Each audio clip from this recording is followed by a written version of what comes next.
Selamat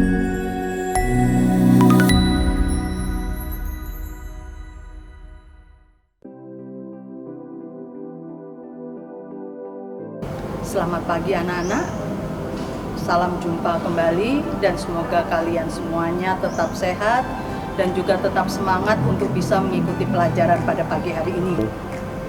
Pada kesempatan pagi ini, kita akan melihat materi tentang kondisi masyarakat Indonesia pada masa penjajahan. Ada 4 hal yang akan kita pelajari pada pagi hari ini. Yang pertama adalah tentang kebijakan monopoli. Kita tahu bahwa bangsa Barat yang datang ke Indonesia itu ada beberapa bangsa. Ada Belanda, ada Portugis, Spanyol, dan juga ada bangsa Inggris. Mereka datang ke Indonesia, semuanya berlomba untuk berdagang rempah-rempah dari Indonesia. Sehingga timbul persaingan di antara bangsa-bangsa Barat tersebut. Maka satu hal yang dilakukan oleh bangsa Belanda untuk bisa menguasai perdagangan rempah di Indonesia, maka Belanda mendirikan satu perusahaan dagang yang dikenal sebagai VOC. Jadi VOC ini merupakan satu usaha dagang yang memang tujuannya adalah untuk menguasai perdagangan di Indonesia. Kebijakan kedua yang dilaksanakan adalah kebijakan kerja paksa atau RODI.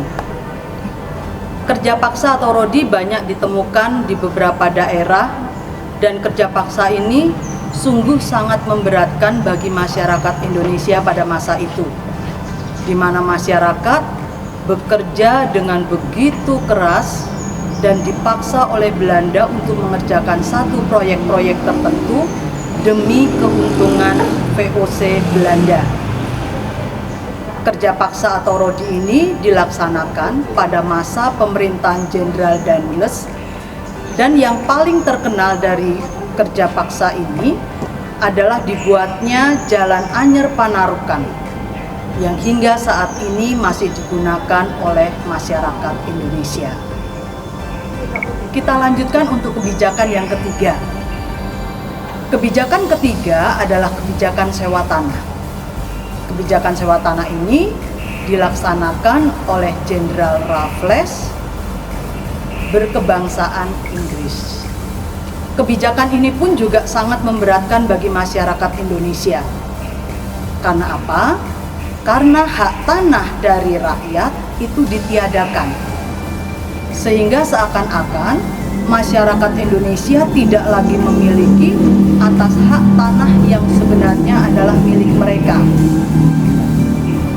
Maka dengan tidak adanya lagi hak atas tanah tersebut, maka masyarakat Indonesia pun menjadi tidak punya lagi hasil dari tanah tersebut dan juga meniadakan pendapatan bagi mereka. Lalu kebijakan yang terakhir. Kebijakan terakhir yang dilakukan pada masa itu adalah kebijakan tanam paksa, di mana kebijakan ini dilakukan pada masa pemerintahan Van den Bosch. Dengan kebijakan tanam paksa ini, masyarakat Indonesia dipaksa untuk menanam jenis-jenis tanaman yang memang akan laku bila dijual di negara Eropa. Sehingga hanya jenis tanaman-tanaman tertentu saja seperti rempah-rempah yang boleh ditanam pada saat itu. Rempah-rempah yang ditanam biasanya adalah pala atau mungkin juga lada yang memang laku keras bila dijual di negara Eropa. Baiklah, itu adalah 4 kebijakan yang dilakukan oleh bangsa Barat yang pernah menguasai Indonesia.